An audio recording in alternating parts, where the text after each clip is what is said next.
Jesus, de facto, merece toda a honra, toda a glória, e é muito bom podermos estar aqui na sua presença, em seu nome, e também podemos nos saudar na sua graça e na sua paz. Ele dá-nos paz que excede o nosso entendimento, e nós queremos muito desfrutar dessa paz e dessa graça que Ele dispensa sobre as nossas vidas. Saudar a todos no nome e com a graça de Cristo. E hoje não podíamos deixar de uma forma particular abraçar com muito amor, embora queríamos dar mesmo um abraço físico, sem o poder fazer, a irmã Bibiana, a irmã Rosa, o irmão João Luís. O Senhor e a sua graça certamente estarão e estão convosco, e nós queremos muito depender dela, e por isso queremos estar convosco e amar-vos e ser também expressão dessa graça e desse amor sobre a vossa vida. Queremos nos alegrar com as bênçãos que o Senhor nos tem dado, porque em tudo queremos ser gratos, porque em tudo há motivos para gratidão. E esta semana o irmão Silvério, também a Lídia, celebraram mais um aniversário, e nós somos gratos por isso também, porque nas suas vidas nós podemos também ver o cuidado e a fidelidade do Senhor, e por isso queremos nos alegrar convosco. As notícias que os irmãos têm ouvido deixam-nos indicar que provavelmente nos próximos dias teremos mais restrições. Aguardamos aquilo que vai ser decidido, não sabemos se vai ter impacto nos nossos tempos de celebração ao domingo, nós naturalmente iremos partilhar com os irmãos e nos ajustar àquilo que são as restrições e as limitações, mas naturalmente vamos aguardar as orientações e as decisões que o Governo vai tomar. Os recursos continuam os mesmos e disponíveis. Acima de tudo, a presença do Senhor, para quem não há limites. Mas, dependendo das restrições, naturalmente iremos usar os recursos que o Senhor também nos tem disponibilizado para não deixarmos de celebrar o amor de Cristo e a sua presença nas nossas vidas, e por isso partilharemos com os irmãos depois o que irá acontecer, resultado dessas decisões. Para os irmãos que provavelmente, eventualmente não tenham levado, está lá atrás no último banco o boletim deste mês, não tem muitas informações e algumas delas muito limitadas às circunstâncias, mas não deixem de levar para acompanhar também a vida da Igreja e os recursos que temos disponíveis. E queremos muito, amados, continuar-nos a cuidar em oração. Precisamos de orar pela Marina e pelo Marco e pelas decisões que o Senhor tem colocado no projeto da Mialhada à nossa frente. Não se esqueçam de orar por eles e para que o Espírito do Senhor também oriente e guarde nas decisões que são precisas tomar, no sentido de continuarmos a investir ali naquele lugar, na proclamação do amor de Cristo naquela região. E por isso estamos convosco e esperamos e dependemos da graça do Pai e da orientação dele também. Vamos continuar também a cuidar-nos no que diz respeito em oração àqueles que lutam e enfrentam dificuldades de saúde, mas também queremos ser gratos nestas circunstâncias. Pela graça de Deus, a cirurgia do irmão Carlos correu bem e estamos agora a aguardar o restabelecimento. Também o pastor António Silva teve esta semana mais um exame, e pela graça de Deus as notícias são animadoras e agradecemos ao Senhor por isso. Mas queremos continuar a cuidar-nos em oração de todos aqueles que amamos, que neste tempo tão frio também, que dificulta tanto também o nosso dia-a-dia, que de facto o Senhor continua a cuidar das nossas vidas e a sustentar as nossas vidas, e que em todas as coisas nós de facto possamos ver a mão abençoadora e cuidadora do Senhor nas nossas vidas. Nós vamos fazer exatamente isso, vamos orar. Eu vou pedir ao Edu, por favor. Edu, podes vir aqui à frente e orar por nós nesta hora, pedir para orar aqui à frente, para que também os irmãos que estão lá em casa possam acompanhar este tempo de oração. Pedir que o Senhor nos dirija e conduza. Vamos ficar de pé e vamos conduzidos em oração pelo Edu à presença do Senhor. Vamos orar. Oremos. Senhor Deus, nosso Pai, te agradecemos, Senhor, por tudo que o Senhor tem feito em nossas vidas. Muito obrigado, Pai. E por tudo ainda que o Senhor irá fazer, Senhor. Agradecemos porque o teu amor é incondicional, Pai, porque a cada dia o Senhor tem cuidado de nós. Tu és poderoso, Tu és grandioso, Deus, Criador do céu e da terra, Senhor, e tudo está sob o Teu controle, Pai. E confiamos em Ti, ó Deus. Nossa confiança está 100% e plenamente em Ti. Deus, que o Senhor possa estar visitando, ó Deus, cada lar aqui representado por cada irmão, Senhor. E que o Senhor possa, Deus, estar entrando nesses lares, ó Pai, com paz, com saúde, Senhor, recuperando, Pai querido, porque cremos num Deus que é o Deus, ó Pai, médico dos médicos, ó Deus, aquele que fez e continua fazendo um milagre, Senhor. Nos abençoa, Senhor, continua nos protegendo, ó Pai. Continua, Deus, nos dando força, continua nos reerguendo, Senhor. Precisamos da Tua ajuda, precisamos do Teu consolo, precisamos do Teu conforto, Pai. Muito obrigado pelas oportunidades que o Senhor tem nos dado, ó Deus. Mais um ano que se inicia, Pai, que o Senhor possa, Deus, estar direcionando os nossos caminhos, nossos projetos, nossas vontades possam estar, ó Deus, de acordo com a Tua vontade, que é boa, perfeita e agradável, Senhor. Tua palavra fala que o Senhor, Deus, sabe o que é melhor para nós, porque Tu és o nosso Criador, Tu és o nosso Pai, Tu nos conheces no mais íntimo, Senhor. Então te peço, continua derramando a Tua graça, a Tua misericórdia sobre cada um de nós aqui. Só temos a Te agradecer, Senhor. Só temos a Te agradecer por tudo. Em nome de Jesus, muito obrigado. Amém, Senhor. Amém, Pai. Amém. E nós vamos continuar o nosso tempo de louvor e de adoração, dirigidos pelo Grupo Louvor. Bom dia, irmãos. Os irmãos podem sentar. Há uma expressão que aparece muitas vezes nos Salmos, que diz: rendei graças ao Senhor porque Ele é bom e a sua misericórdia dura para sempre. E o coro que gostava que nós pudéssemos aprender neste primeiro mês de 2021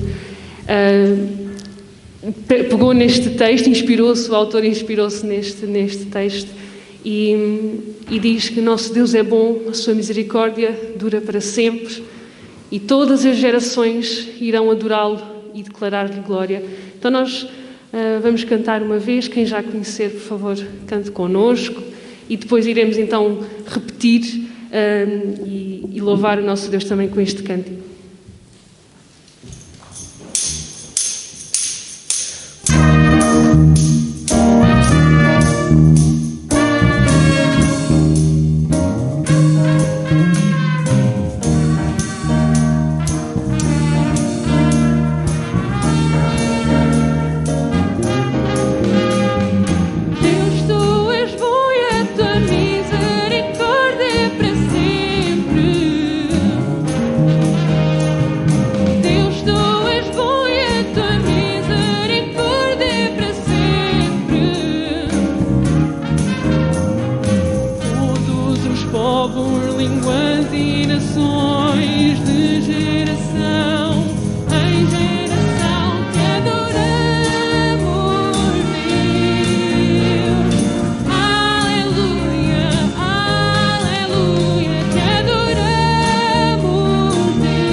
Aleluia,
e nós vamos cantar novamente este coro. Vou convidar os irmãos que desejarem a ficar de pé, adorarmos o nosso Deus, cantarmos aleluia e adoramo-lo por quem Ele é, por tudo aquilo que Ele tem feito nas nossas vidas. Vamos então louvar o nosso Deus mais uma vez com este coro.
Nosso Deus é muito bom. Em 2 Samuel 7 está registado o seguinte. Filipe, podes pôr, por favor. Então entrou o rei Davi na casa do Senhor, ficou perante ele e disse: Quem sou eu, Senhor Deus, e qual é a minha casa, para que me tenhas trazido até aqui? Foi isso ainda pouco aos teus olhos, Senhor Deus, de maneira que também falaste a respeito da casa do teu servo para tempos distantes. E isto é instrução para todos os homens, ó Senhor Deus. Que mais ainda te poderá dizer Davi? Que mais ainda poderá dizer a Marta?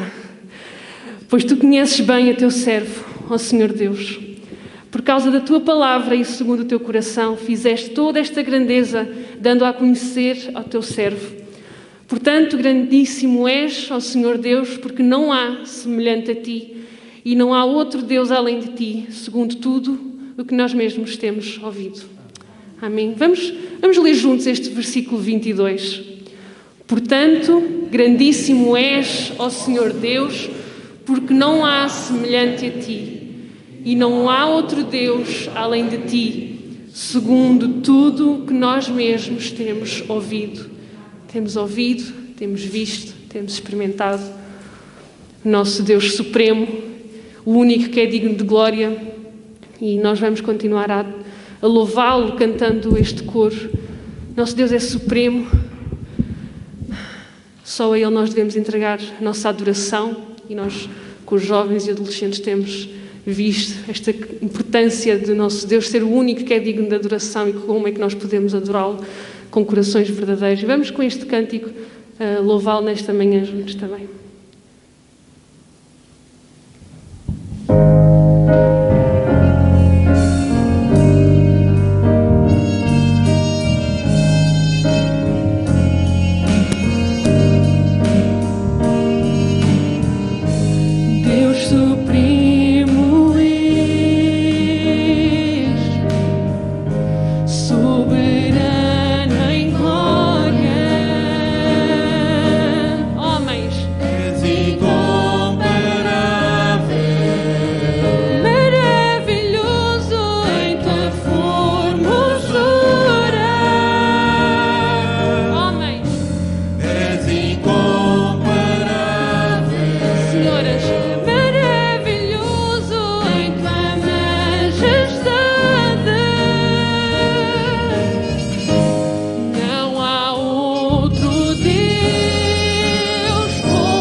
este trecho com as vozes e instrumentos. Não há outro Deus como Jeová, não há outro Deus além do Senhor, não há no céu, não há na terra, não há no mar, Deus como o Senhor, não há no céu, não há na terra, não há no mar, Deus como o Senhor. Amém. Uma das formas de nós adorarmos o nosso Deus é reconhecermos as coisas, quem Ele é e as coisas que Ele faz, declararmos, e tantos exemplos temos nos Salmos, noutras passagens, declarações de quão grande é o nosso Deus. E, obviamente, nós temos tantas formas de adorar o nosso Deus. Com os jovens e adolescentes nós pensámos em alguns, vários tópicos, tivemos durante a semana a meditar também sobre isso. E houve alguém que disse que nas coisas, e nós lembrámos isto, nas coisas práticas da nossa vida, nós adoramos o nosso Deus. Quer comais, quer bebais, tudo o que vocês façam pela glória do nosso Deus. E devemos ter isto sempre em consideração, porque nós podemos fazer tudo, se o nosso coração não estiver voltado para o Senhor, se nós não tivermos um relacionamento com Ele, não serve de nada, estamos só a fazer coisas. E então também queria partilhar esta meditação que durante a semana nós podemos partilhar entre nós, que realmente um relacionamento com Deus está na base de tudo, e tudo o que nós fizemos depois como resultado desse relacionamento com Deus será para a sua honra, para a sua glória, a sua adoração.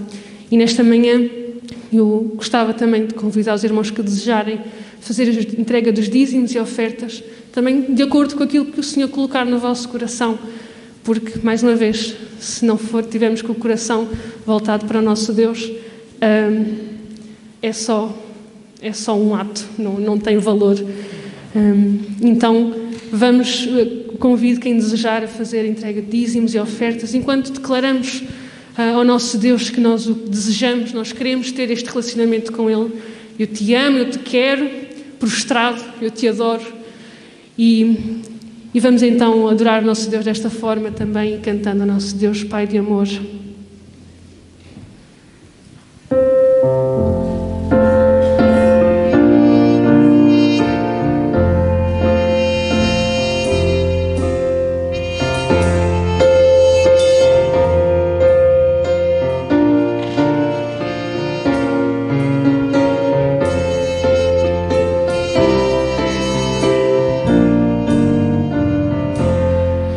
Pai de amor, gosto tanto de ti. Pai de amor, gosto tanto de ti. Te amo, te quero, prostrado te adoro. Pai de amor, gosto tanto de ti.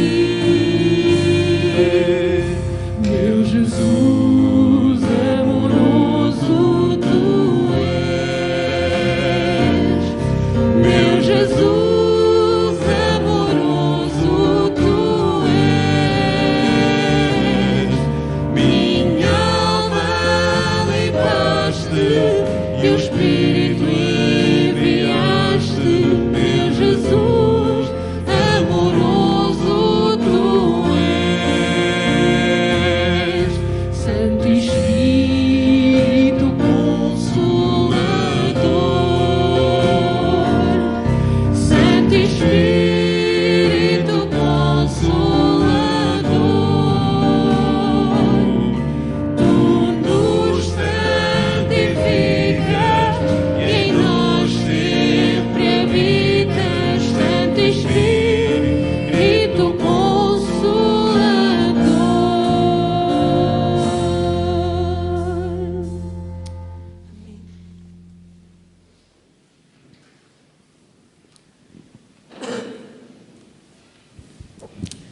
Vamos ainda orar, agradecendo este momento. Querido Deus, nós estamos na Tua presença com corações prostrados, com corações que Te desejam, que Te amam. Ó Pai, com corações que desejam também adorar-Te com todas as expressões possíveis, Pai. Nós Te agradecemos muito pelo privilégio que Tu nos dás de ainda nos podermos deslocar aqui e estarmos juntos como um corpo, como igreja, para Te adorarmos cantando, para Te adorarmos entregando as nossas ofertas, Pai, para Te adorarmos de tantas outras formas que Tu nos permites. Pai, Te agradecemos muito por estes recursos que foram entregues, Pai, para a Tua obra. Tu dês sabedoria também a cada um de nós para usar segundo a Tua vontade aqui para o Teu reino aqui na terra, Pai, neste local onde estamos, Pai. Te entregamos o resto deste culto que vamos celebrar a Ti.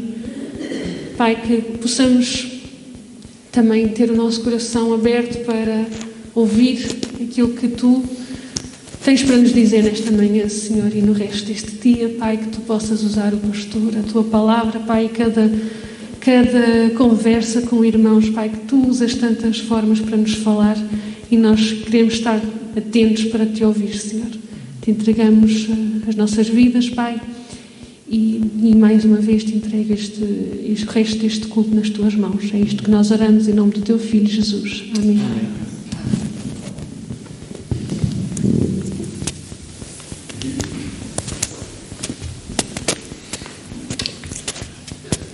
Amados, pedir que possamos abrir as nossas Bíblias novamente na Epístola de Tiago e vamos ainda continuar um pouco mais nesta importante carta, significativa carta.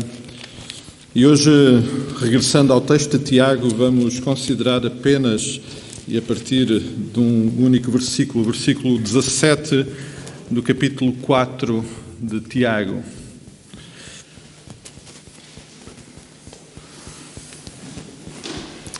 E, amados, quando nos aproximamos da palavra e quando ouvimos aquilo que Deus tem para nos dizer e nos está a dizer, só mesmo partindo do pressuposto que há pouco cantámos. Deus é um Deus supremo, único, soberano, maravilhoso. Tem que ser a partir desse pressuposto, dessa consciência e dessa realidade, que quem está a falar é realmente Deus. Não é o pastor, não é a igreja, não é nenhuma religião, não é nenhum conjunto de conceitos ou ideias, é Deus, este Deus incomparável. Este Deus incomparável fala-nos assim através de Tiago. Capítulo 4 e versículo 17. Portanto, aquele que sabe o que deve fazer o bem e não o faz, nisso está pecando. Amados, nos versículos anteriores que antecedem este que nós já considerámos anteriormente, fomos exortados a respeito da forma como fazemos planos para a nossa vida. Porque nós, de facto, temos um problema grave nesta área, na área de planeamento. E temos um problema que Hernánios Dias Lopes identifica como o problema da presunção. Eu gostava de recordar palavras que já aqui lembrámos, escritas por este querido irmão. E que ele escreveu o seguinte: presunção é assegurar a nós mesmos que o tempo está do nosso lado e à nossa disposição. Presunção é fazer os nossos planos como se estivéssemos no total controle do futuro. Presunção é viver como se a nossa vida não dependesse de Deus. A presunção é, de facto, um sério pecado. Amados, no versículo 15, está algo que é da maior importância para a nossa vida. Porque no versículo 15, que nós já considerámos anteriormente, Tiago lembra-nos que, de facto, não há nenhum problema em fazer planos, em planear a nossa vida. O problema é se nós não incluímos a condição que aqui está e que Tiago aqui registra: se o Senhor o quiser. E esta condição faz toda a diferença. Ela remete-nos para aquilo que cantávamos há pouco e que eu te estava a lembrar que é um ponto de partida essencial e base para tudo aquilo que ouvimos dele. É que, de facto, ele é soberano. Ele é absolutamente soberano sobre a nossa vida e sobre todas as coisas. E quando nós verbalizamos e incluímos esta condição nos nossos planos, estamos de facto a assumir e a viver que Deus é soberano e que os nossos planos estão absolutamente dependentes dele. Lembramos já palavras de Salomão, lá em Provérbios 19, 21, em que, na sua sabedoria e orientado pelo Espírito Santo do Senhor, ele registou que muitos são os planos e os projetos que se formam no coração e no espírito dos homens, mas só os planos de Deus perduram. Só os planos de Deus perduram. Os nossos planos podem ser maravilhosos, cheios de boas intenções, mas só mesmo os de Deus vão permanecer para todo sempre. E já lembrámos a esse respeito que nós podemos sempre ter 3 atitudes diferentes em relação a esta realidade, em relação à soberania e aos planos perfeitos de Deus. Podemos ignorá-los, podemos nem querer saber deles, podemos intencionalmente desobedecer a eles, ou então podemos obedecer e sujeitar-nos em atitude de amor, de reconhecimento, de adoração e obedecer àquilo que são os planos e os propósitos de Deus para a nossa vida e para todas as coisas. E já agora é importante lembrar, como já lembrámos anteriormente, que numa conversa que Samuel estava a ter com Saul, Deus, através do profeta Samuel, lembrou que a obediência é de facto o que Deus espera de nós, mais do que qualquer outra atitude. E naquela realidade, ele dizia mesmo que era melhor do que o sacrificar. Deus está realmente muito mais interessado em que nós lhe obedeçamos do que lhe façamos qualquer outra coisa, qualquer outra atitude ou manifestação religiosa. E é nesta condição que nós chegamos a este versículo 17. E neste versículo 17, Tiago, sem rodeios, de uma forma muito clara e simples, coloca-nos perante uma realidade inquestionável. Inquestionável. Aquele que sabe o que deve fazer o bem e não faz, nisso peca. E aqui Tiago relaciona a omissão em fazer o bem, em fazer o que é certo, em obedecer, com o pecado. E este texto é um importante texto que nos relaciona e que complementa aquilo que Deus já disse através de João e que está lá registado em 1 de João e que tantas vezes nos serve como a definição de pecado. Podemos, sem desmarcar a Bíblia, ir um pouquinho mais à frente, até porque estamos muito perto, algumas páginas mais à frente, 1 de João, capítulo 3 e versículo 4. Se alguém vos perguntar o que é que a Bíblia diz sobre a definição de pecado, aí está, 1 de João 3, 4. Todo aquele que pratica o pecado também transgride a lei, porque o pecado é a transgressão da lei. Ou seja, mais do que aquela frase que nós temos tanto e que tantas vezes está na nossa mente, que pecar é errar o alvo, é muito mais do que isso. É um estado, primeiramente, porque nós estamos nesse estado, numa condição, mas é uma atitude, é uma ação. Mas aqui Tiago vem relacionar a ação com a omissão e relacioná-la com o pecado. Muitas vezes, de facto, olhamos para o pecado como uma ação errada. Mas Tiago está-nos aqui a lembrar e a registar e a exortar e a ensinar que não fazer o que é certo é, de facto, pecado, tal como a desobediência.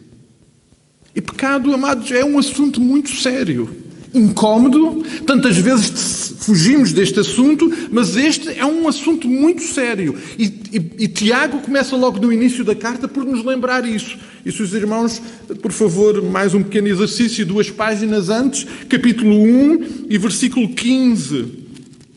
Na parte final deste versículo, Tiago registra que o pecado, uma vez consumado, gera a morte. Pecado é, de facto, um assunto muito sério. E Tiago já o fez lembrar. O pecado provoca e gera a morte. E nós sabemos que este é um assunto sério. Paulo, lá em Romanos capítulo 6, versículo 23, diz que o salário, o resultado do pecado é a morte. Mas um pouco antes, no capítulo 13 e no versículo 33, Paulo é usado por Deus para nos lembrar que o pecado é aquilo que de facto nos separa de Deus. Porque todos pecaram e estão separados, estão destituídos da glória de Deus. Ora, o que nos separa desta glória, desta intimidade com Deus, é exatamente o pecado. O pecado é um assunto tão sério, amados, tão sério, que foi a razão do Senhor Jesus Cristo ter ido à cruz. Consegue encontrar outra razão? É porque não há outra razão. O Senhor Jesus foi à cruz exclusivamente por causa deste problema. Este problema grave. Ainda Paulo é quem nos lembra que Deus provou o seu amor por nós, em que Cristo morreu por nós, por causa de sermos pecadores.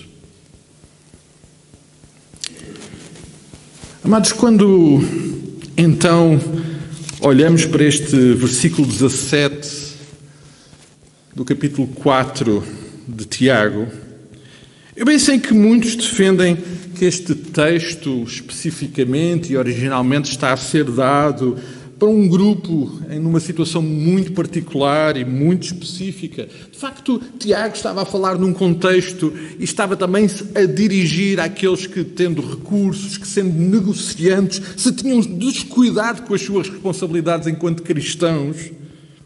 Alguns comentaristas até estão mesmo convencidos e defendem que este versículo era como que um ditado popular da época que Tiago decidiu incluir aqui neste contexto deste ensino. Aliás, algo que o próprio Lucas também fez quando, em Atos, capítulo 20 e no versículo 35, incluiu aquilo que à altura era considerado como um ditado que veio, palavras que vieram do próprio Senhor Jesus Cristo, uma expressão que nós bem conhecemos.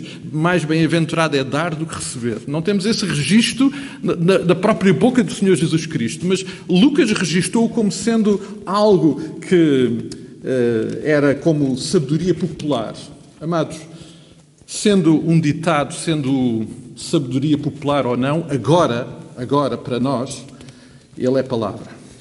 E este versículo é palavra de Deus.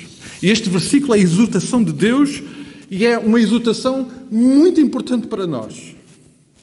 E eu também sei, amados, que nós temos muitas dificuldades com este versículo. Eu tenho muitas dificuldades com este versículo. Porque eu sei que eu rejeito naturalmente qualquer coisa que limite a minha liberdade. Nós, na nossa condição humana, somos assim, não gostamos que nos imponham limites à nossa liberdade. Aliás, vivemos a esse respeito tempos difíceis, não é? Vivemos uma pandemia, por um lado temos que combater esta pandemia, por outro lado há aquilo que se chama a defesa dos direitos e das liberdades. Então, queremos o melhor de dois mundos. Não é possível. Qualquer que seja o atentado ou a intervenção aos limites da nossa liberdade, nós não gostamos. Qualquer coisa que retire ou impeça a minha capacidade de decidir o que bem quero e desejo para a minha vida, eu normalmente rejeito. Porque, afinal, quem sabe o melhor para mim sou exatamente eu. E eu quero ter essa liberdade de decidir o que é melhor para mim. E aqui, Tiago está-nos a dizer que não. Há alguém que sabe o que é melhor para mim e eu devo fazê-lo. E por isso podemos dar as voltas que desejarmos, não podemos fugir à essência deste texto. Até porque ele é suportado por muitas outras palavras, intervenções e ensinos do próprio Senhor Jesus Cristo. Quando nós lembramos algumas parábolas em que o Senhor Jesus Cristo ensinou os princípios do reino, nós lembramos e vemos lá este ensino presente. A parábola dos talentos, lá em Mateus 25, diz exatamente isso. Aquele que recebeu um talento e que não fez aquilo que deveria ter feito, foi condenado. Em Lucas 19, numa parábola muito similar à parábola das minas, está exatamente o mesmo ensino. Numa outra parábola que encontramos em Lucas 12, a parábola do servo vigilante, encontramos um versículo até muito interessante, que diz o seguinte, no contexto da parábola: e o servo que soube a vontade do seu senhor e não se aprontou nem fez conforme a sua vontade, será castigado com muitos açoites. Porque percebemos, através deste texto e do ensino de Tiago, que a negligência em não fazer o que é certo é reprovado pelo Senhor, é condenado pelo Senhor e é de facto pecado. Bom, mas olhando para este versículo, nós que somos tão bons a arranjar desculpas, vamos ainda usar um outro argumento. Afinal, eu não sabia. Porque Tiago diz aquele que sabe, e nós tantas vezes nos defendemos: eu não sabia. Aquela maravilhosa e abençoada ignorância. Alguns até usam as palavras que o apóstolo Paulo reproduziu lá no Areópago, lá em Atenas, quando falava com os pensadores da época, lá naquele dia, lá em Atos 17 está lá isso, quando Paulo afirma e lembra àqueles que lá estavam que Deus não tem em conta o tempo da ignorância. Logo, eu não sabia. Como é que eu havia de fazer o que é certo se eu não sabia? O problema desta justificação é que ele termina exatamente com o momento em que lembramos. Termina exatamente no momento em que lemos e que sabemos quem Deus é. Há muitos anos atrás, ainda eu tinha a empresa lá em Lisboa, e certo dia estávamos lá e bateu-nos à porta um senhor e identificou-se como fiscal das finanças e vinha para fazer uma fiscalização à nossa empresa. E durante uma semana ele esteve a fiscalizar a nossa empresa. Coisa desconfortável. Pediu tudo o que era documentos, livros de registros, contabilidade. E foi anotando uma série de irregularidades. E no fim daquela vestoria, daquele exame à nossa empresa, ele tinha uma lista enorme de coisas erradas. A minha primeira grande desculpa para aquele senhor foi: mas sabe, eu não sabia. E ele olhou para mim e disse: pois, mas esse é um problema seu, não é um problema meu. Porque o senhor tem que saber. Se o senhor tem uma empresa, tem que saber as regras que têm que estar presentes e que dirigem uma empresa. Porque se vamos conduzir, temos que saber o código da estrada. Não podemos dizer que não sabíamos, porque é nossa obrigação saber. Pois é, amados, a vida cristã é exatamente da mesma forma. Esta desculpa do não sabemos não vai resolver nunca a nossa responsabilidade em obedecer e fazer o que é certo. Mas é mais porque vivemos num tempo e numa realidade em que o que não nos falta é acesso à palavra. Somos muito beneficiados pelo acesso que temos à palavra e em saber o que devemos fazer. E se muitas vezes, como nos acontece tantas vezes, vamos à palavra e não entendemos aquilo que lá está, não entendemos o que devemos fazer, também o Senhor tem dado dons à Igreja, dons espirituais, através dos quais nós fomos ensinados, dirigidos, exortados para que, de facto, saibamos o que fazer. Por isso, Tiago afirma algumas vezes nesta carta: não nos deixemos enganar. Não vale a pena nos tentarmos enganar. Quem sabe o que deve fazer o bem e não o faz, está a pecar. E nós sabemos, amados, nós sabemos o bem. O que está aqui em causa, neste versículo tão incómodo, é algo muito relacionado com aquilo que lembrámos no domingo passado, a respeito das palavras de Maria para os serventes lá na boda de Caná, da Galileia. O que está em causa é fazer tudo o que Ele nos diz para fazer. O que está em causa é saber, conhecer e desejar fazer tudo o que Ele quer que nós façamos. Isto obviamente nos remete para a intimidade, para a proximidade com Jesus, para a intimidade e para a proximidade com a Sua Palavra. E é nela que nós vamos saber tudo o que precisamos de fazer. Porque não podemos errar na nossa negligência. E, amados, Apesar de tudo isto tantas vezes ter um aspecto incómodo e desconfortável, mas ao contrário do que muitos nos querem às vezes fazer sentir, fazer tudo o que Ele quer e nunca deixar de fazer o que é certo não é nenhum problema, não é nenhum sacrifício, nem em momento nenhum é perda da liberdade. É de facto, acima de tudo, um ato de amor. Um ato de amor. Ato esse que o próprio Senhor Jesus Cristo desejou. Ele registrou isso lá em João capítulo 14.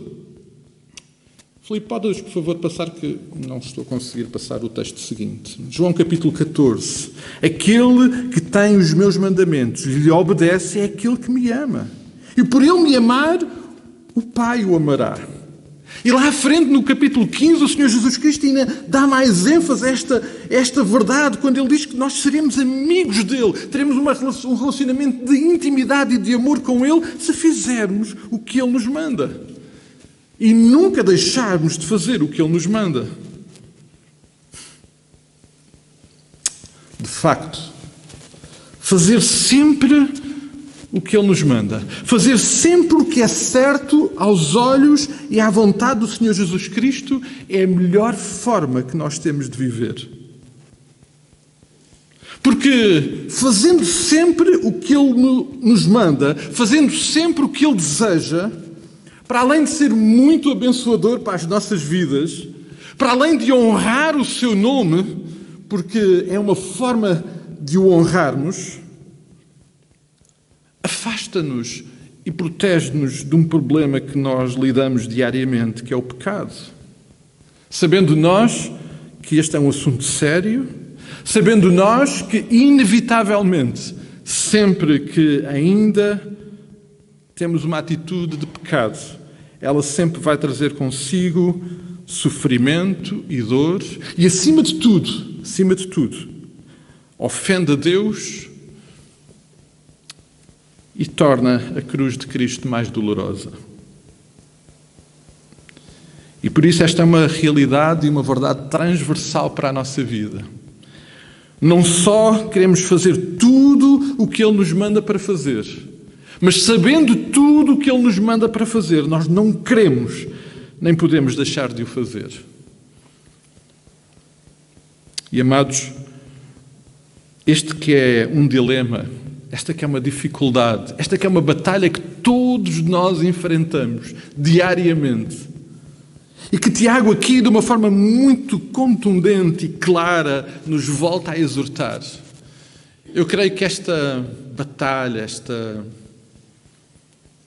dificuldade, esta luta que nós vivemos diariamente, não tem melhor lugar para ser considerada. Não tem melhor lugar para ser tratada do que à mesa do Senhor. Porque é verdade, a mesa da ceia do Senhor é um lugar de confronto. Um lugar de confronto com esta realidade, com esta batalha na nossa vida. Mas este é também um lugar de restauração. Não de condenação. Este é um lugar de restauração. Naquele dia, o Senhor Jesus Cristo convidou-nos, primeiramente aos seus discípulos e a todos aqueles que seguiriam a eles, a nos aproximarmos da mesa, lugar onde somos confrontados com esta realidade. A realidade de que Ele ia à cruz, ia sofrer, o seu sangue ia ser vertido por causa do meu pecado, mas era lá também que Ele iria restaurar a nossa condição de pecadores e queria resolver esse problema tão grave na nossa vida. E por isso, amados, lembrando estas verdades e sendo exortados por Tiago para estas verdades, o convite que o Senhor Jesus nos faz, queremos hoje também mais uma vez assumi-lo e ir à mesa do Senhor Jesus Cristo.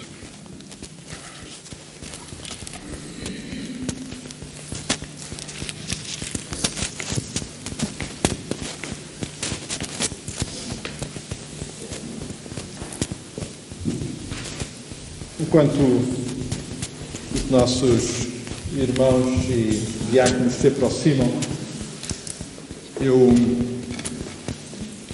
queria lembrar algumas palavras que encontramos em 1 de Pedro, capítulo 1, versículo 17 e seguintes, e que nos lembram bem esta realidade. Porque diz assim: ora, se invocais como Pai aquele que, sem exceção de pessoas, julga segundo as obras de cada um, portai-vos com temor durante o tempo da vossa peregrinação, sabendo que não foi mediante coisas corruptíveis, como prata ou ouro, que fostes resgatados do vosso fútil procedimento que os vossos pais vos legaram, mas pelo precioso sangue, como de cordeiro, sem defeito e sem mácula, o sangue de Cristo, conhecido com efeito antes da fundação do mundo, porém manifestado no fim dos tempos, por amor de vós.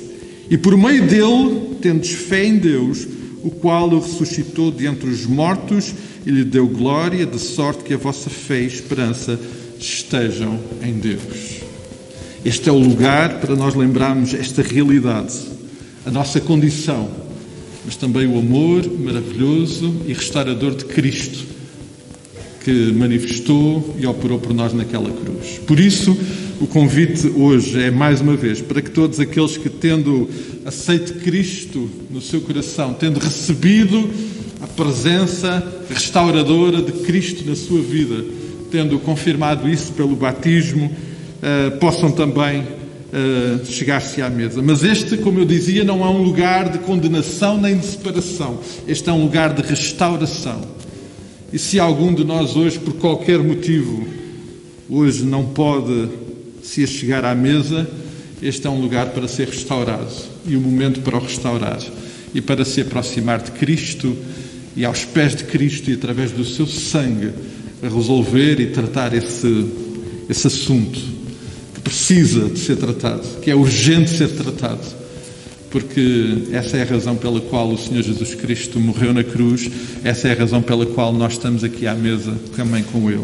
Vou pedir aos irmãos diáconos que venham, eu vou pedir, por favor, ao irmão Fernando que nos dirija numa palavra de oração, pedindo a bênção do Senhor para as nossas vidas e para este momento em que nos vamos aproximar do Senhor Jesus Cristo, também através deste pão e deste vinho que lembram o corpo e o sangue do Senhor Jesus Cristo lá naquela cruz. Vamos orar.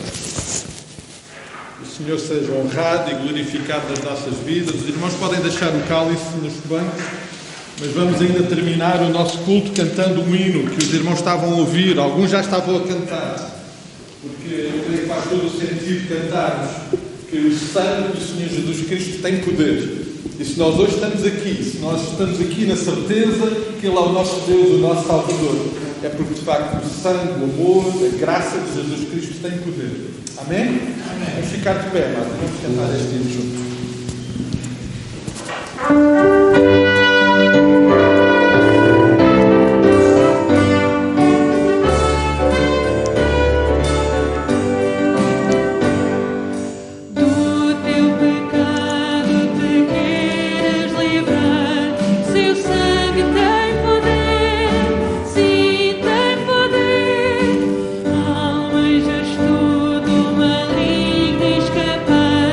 Seu sangue tem este poder.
Amados, o sangue do Senhor Jesus Cristo tem tanto poder que faz isto.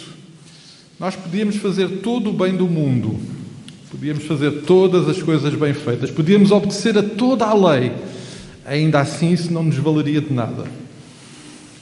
O sangue do Senhor Jesus Cristo tem tanto poder que observar esta exortação de Tiago, de fazer sempre o que é certo, nunca deixar de fazer o que é certo, de facto é maravilhoso por causa do sangue de Jesus que tem poder. E é Ele que não só dá razão, mas nos capacita, porque de outra forma não conseguiremos fazer sempre o que Ele deseja. Mas o sangue de Cristo tem poder. Tem poder para nos dar uma nova vida, uma vida na qual, de facto, estas evidências são claras, são presentes e glorificam o nosso Pai lá no céu. Amém? Vamos orar. Pai querido, nós, mais uma vez, na Tua presença, só Te podemos agradecer. Só podemos louvar pelo Teu imenso amor. Pai, mais uma vez, juntos aqui como Teu povo, só podemos dirigir o nosso coração para Ti, agradecendo pelo Teu imenso cuidado, amor e proteção. Acima de tudo, o Teu perdão maravilhoso que estendeste sobre nós. Pai, estamos aqui e não podemos deixar de lembrar que por tudo aquilo que nos separava, pelo pecado que criou um abismo entre nós, Tu mandaste e enviaste o Teu próprio Filho Jesus Cristo. E lá naquela cruz Ele nos deu a graça de sermos Teus filhos. A graça que nos permite fazer sempre aquilo que Tu queres e nunca deixar de fazer aquilo que Tu desejas. Algo que não está ao nosso alcance, que são mesmo pela Tua graça, pela Tua bondade, pela Tua presença e pela Tua intervenção nas nossas vidas. Pai, nós estamos aqui também para nos rendermos e para nos sujeitarmos a tudo aquilo que Tu és, reconhecendo que és um Deus maravilhoso. Nós já Te lembrámos isso hoje, mas queremos Te dizer mais uma vez que és um Deus único, maravilhoso, a quem amamos, por quem somos amados. E estamos aqui mais uma vez para, perante Ti, nos comprometermos a viver cada dia na proximidade contigo, segundo o Teu querer, segundo a Tua vontade, fazendo sempre aquilo que Tu desejas, Pai. Queremos muito fazer isso. Dá-nos essa graça, dá-nos sabedoria, dá-nos a ação e a presença do Teu Santo Espírito. Não só para fazermos sempre aquilo que Tu desejas, para nunca deixarmos de o fazer, mas também para sermos cuidados, para sermos sustentados, para sermos consolados por Ti. Ó Pai, fazes essa intervenção. Traz aos nossos corações a paz que só Tu podes dar. A paz que é resultado da Tua presença no meio a situações tão difíceis. Pai, como Tua Igreja, nestes dias em que tantas vezes não sabemos o que fazer, há uma coisa que nós sabemos: Tu continuas a ser o mesmo ontem, és hoje e vais ser amanhã. E nós queremos Te servir, queremos Te amar, queremos Te honrar. E queremos partilhar este amor, esta palavra, com todos aqueles que estão à nossa volta. Dá-nos sabedoria, dá-nos ousadia, dá-nos paixão e compaixão por todos aqueles que estão perto de nós. Abre os seus corações também para que eles possam ouvir e entender o Teu amor maravilhoso. Ó Pai, por tudo isto, e mais uma vez rendidos à Tua glória, à Tua majestade, pedindo que recebas esta nossa adoração, que nos abençoes e que nos conduzas e nos sustentes nas Tuas mãos. Nós oramos, clamamos e Te adoramos no nome que é sobre todo o nome bendito do Teu Filho Jesus Cristo. Amém e amém. Podemos ficar sentados, amados, enquanto escutamos o apóstolo.